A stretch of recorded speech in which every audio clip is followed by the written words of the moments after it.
Robotics की दुनिया में एक वो बहुत बड़ा सवाल है। हम रोबोट्स को नए नए काम, वो भी सुरक्षित और असरदार तरीके से आखिर सिखाएं कैसे? जरा सोचकर देखिए, अगर एक रोबोट को सीधे असल दुनिया में सीखने के लिए छोड़ दिया जाए तो क्या होगा। ये बहुत खतरनाक और इनएफिशिएंट हो सकता है। इसीलिए एक बेहतर तरीका है कि उसे एक वीडियो गेम जैसी दुनिया, मतलब एक सिमुलेशन में ट्रेन किया जाए। वहां वो जितनी चाहे गलतियां कर सकता है और धीरे धीरे बेहतर बन सकता है। लेकिन यहीं पर एक बहुत बड़ी प्रॉब्लम सामने आती है। जो तरकीबें सिमुलेशन में बहुत बढ़िया काम करती हैं ना, वे असल दुनिया में आते ही पूरी तरह फेल हो जाती हैं। ऐसा क्यों? क्योंकि सिमुलेशन असलियत की अच्छी नकल तो कर सकते हैं, लेकिन वे कभी भी पूरी तरह से असलियत की जगह नहीं ले सकते। और इसी को कहते हैं सिम टू रियल गैप। तो इसका हल क्या है? ड्रीम डोजो नाम के इस नए रिसर्च में साइंटिस्ट ने एक बिल्कुल अलग तरीका अपनाया है। उन्होंने एआई को इंसानों के काम करते हुए पूरे 44,000 घंटों के वीडियो दिखाए। अब पहली नज़र में ये आइडिया एकदम बेकार लगता है। क्यों? अरे भाई, इंसानों और रोबोट्स के शरीर, उनके हाथ, उनकी जोड़, सब कुछ तो अलग होता है। और इन वीडियोस में ये भी नहीं पता चलता कि कौन सा जोड़ कितना जोर लगा रहा है। तो क्या डेटा के इस विशाल भंडार से कोई फायदा हो सकता है? हाँ, बिल्कुल हो सकता है। और इसके पीछे है 4 बहुत ही जीनियस आइडिया, जिन्होंने इस बेकार से दिखने वाले डेटा को सोने में बदल दिया। चलिए एक एक करके इन चारों को समझते हैं। पहला आइडिया ये है कि एआई को खुद कहानी समझने दो, बिना किसी लेबल के। सोचिए, असल दुनिया में हर चीज पे कोई लेबल तो लगा नहीं होता है ना। जैसे अगर कोई बस के पीछे भाग रहा है तो हम फौरन समझ जाते हैं कि उसकी बस छूट रही है। ठीक उसी तरह एआई को भी वीडियो देखकर खुद ही एक्शन और उसके पीछे के इरादे का पता लगाना सिखाया गया। इससे रोबोट को दुनिया की एक गहरी नेचुरल समझ मिलती है। अब बात करते हैं दूसरे आइडिया की, इन्फॉर्मेशन को निचोड़ना या कह ले कंप्रेस करना।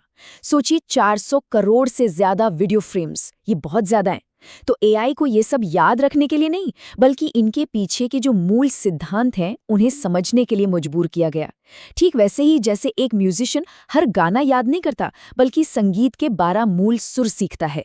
इस प्रोसेस में एआई को हर वीडियो को एक छोटी सी जिप फाइल में बदलना होता है और फिर उसे वापस खोलना होता है। ऐसा बार बार करने से वो सीखता है कि कौन सी जानकारी सबसे जरूरी है, जैसे हाथ की हरकत, और क्या नजरअंदाज किया जा सकता है, जैसे दीवार का रंग। यही असली समझ की नींव है। तीसरा आइडिया है एक्शन को रिलेटिव तरीके से देखना। देखिए, अगर एक रोबोट को किसी एक फिक्स्ड जगह से कप उठाना सिखाया जाए तो वो बस वहीं हाथ बढ़ाना सीखेगा। अगर कप थोड़ा सा भी हिल गया तो सारा खेल खत्म। इसलिए साइंटिस्ट्स ने रोबोट को सटीक पोजीशन के बजाय रिलेटिव एक्शन सिखाए।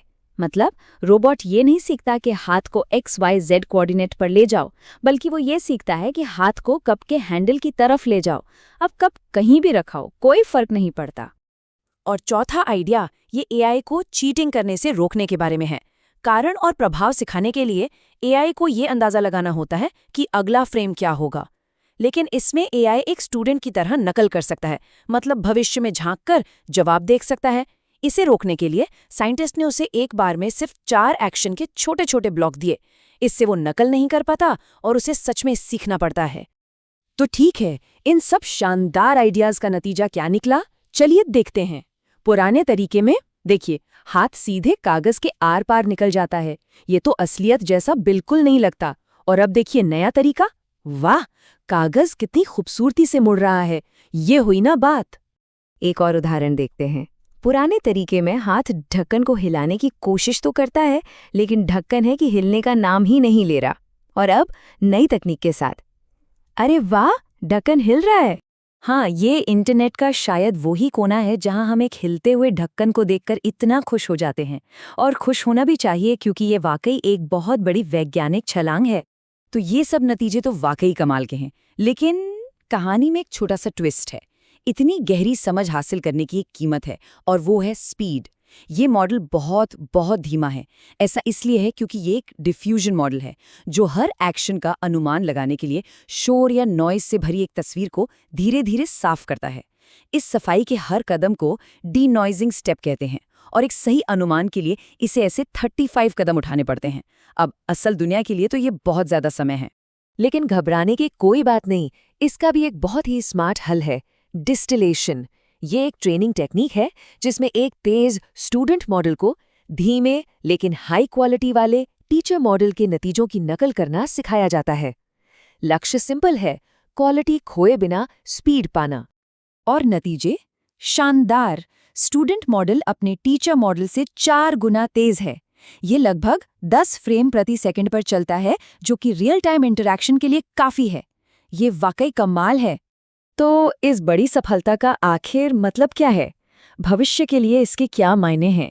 इसका मतलब है कि हम एक ऐसे भविष्य के बहुत करीब आ गए हैं जहां रोबोट हमारे कपड़े तह करेंगे, हमारे लिए सेहतमंद खाना बनाएंगे या शायद दुनिया के दूसरे कोने से एक डॉक्टर को सर्जरी करने में मदद करेंगे। ये तकनीक हजारों रोजमर्रा की चीजों को समझने की काबिलियत रखती है। और सोचिए, एक ऐसी दुनिया में जहां हर चीज के लिए सब्सक्रिप्शन लेना पड़ता है। ये सब कुछ बिल्कुल मुफ्त है।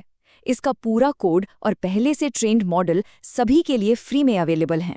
इसे ऐसे समझिए कि ये एक मुफ्त दिमाग है जिसे कोई भी अपने डिवाइस में अपलोड कर सकता है और जैसे चाहे इस्तेमाल कर सकता है। ये सोचना ही कितना मज़ेदार है कि आने वाला कल हमारे लिए क्या लेकर आ रहा है।